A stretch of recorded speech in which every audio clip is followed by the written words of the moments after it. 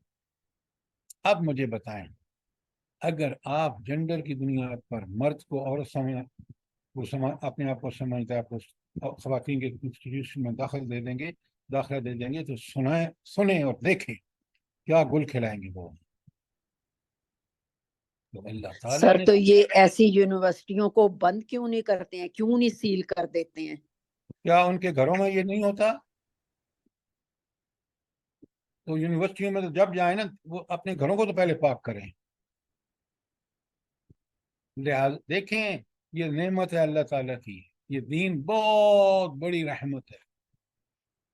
جب انسان اللہ نے اختیار دیا ہے، جب وہ اس اختیار کو اللہ کے حکم کے خلاف استعمال کرتا ہے اور اس میں مزے لیتا ہے تو اللہ کہتا ہے جا دفع ہو جا، پھر اس کے دل پہ مہر لگا دیتا ہے۔ آپ کی جتنی یہ مخلوط معاشرہ ہے، اس میں کون سی عورتیں ہیں جو آگے صفحے اول میں ہیں؟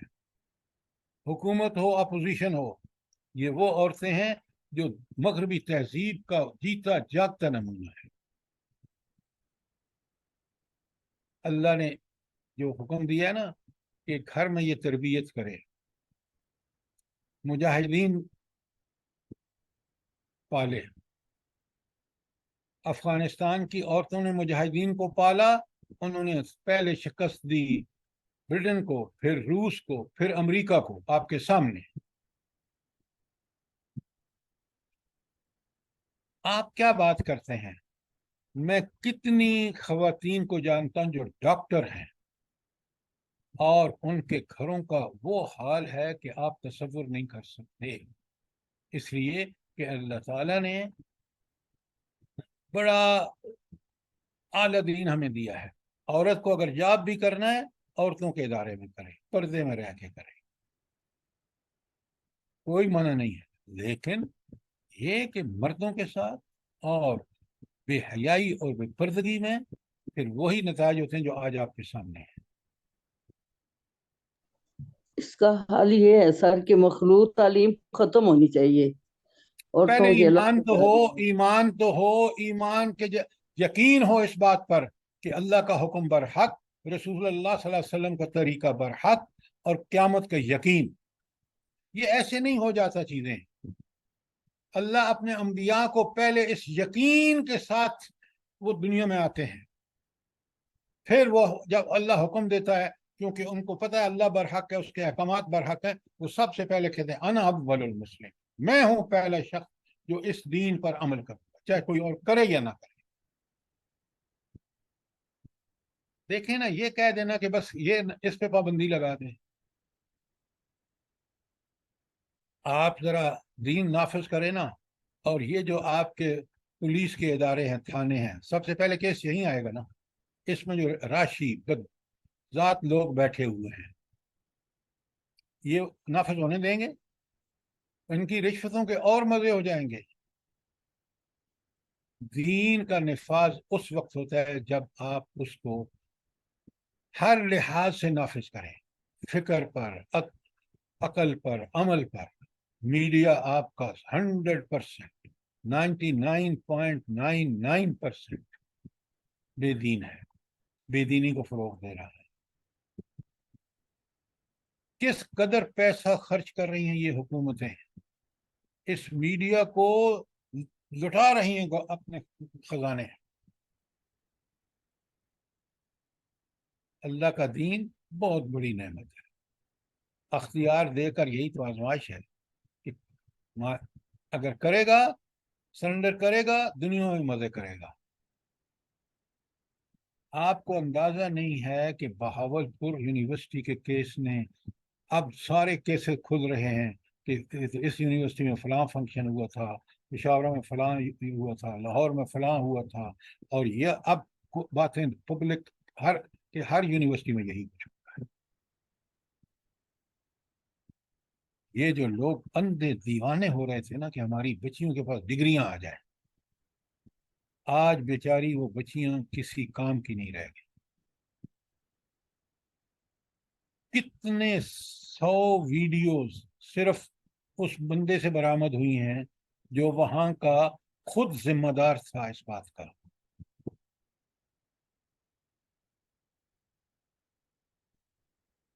تو آپ نے دیکھا کہ اللہ رب العالمین کس طرح کھول کھول کے ہمیں بتا رہے ہیں کہ اگر تم نے اللہ کے رسولوں کے بارے میں، اللہ کے بارے میں یہ گمان کر لیا ہے کہ یہ نعوذ باللہ یہ تو بہت گھٹیا ہے، یہ اس پرانے زمانے کی بات ہے، نہیں، اس اللہ نے تخلیق کیا انسان کو، زمانے کو اس نے تخلیق کیا، قیامت کا زمانہ ہو یا کوئی بھی ہو، اس نے سب کا اس کو بڑا تفصیلی اور باریک بینی سے علم تھا۔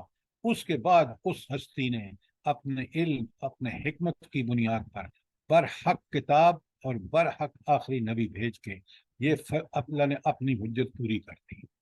اب انسانوں کا امتحان ہے۔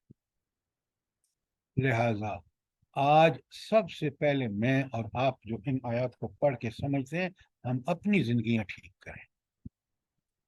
کیوں؟ آپ نے دیکھا ہے کہ یہاں اللہ تعالیٰ کے سامنے 1 to 1 پیشی ہونی ہے، میں نے اور آپ نے تنہا اپنے دنیا کے کارناموں کا سارا وہاں حساب دینا ہے۔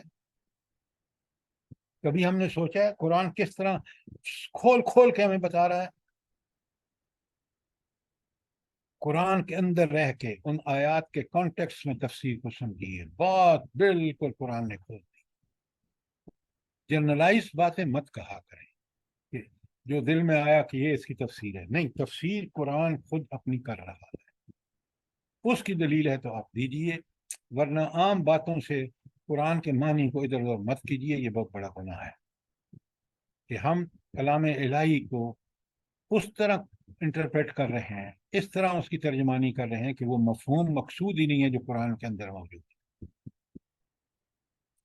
پھر ہماری اصلاح ہوگی، جب صحیح علم ہوگا تو صحیح عمل وجود میں آئے گا۔ دیکھیں نا، میں پڑھوں تو روز التحیات للہ والصلوات والطیبات، کہ میرا ہر قول ہو، فعل ہو، مالی عبادت ہو، صرف اور صرف اللہ کے لیے ہے۔ اور حج میں اس لیے کہ میرے نام کے ساتھ حاجی لکھا جائے، نعوذ باللہ من ذالک، اس سے بڑی کیا ہو سکتی ہے اور دکھاوے کی بات۔ اچھا، لوگوں میں اندازہ کریں، آپ جب بھی جائیں گے نا، کسی سے بات کریں گے، سودا خرید رہے ہیں، وہ آپ کہے گا حاجی صاحب، کیوں؟ اس کا وہ آپ کو دھوکہ دے رہا ہے نا، تو آپ کو پہلے اس مقام پہ کھڑا کرتا ہے کہ جو مقام آپ کا حق ہے ہی نہیں۔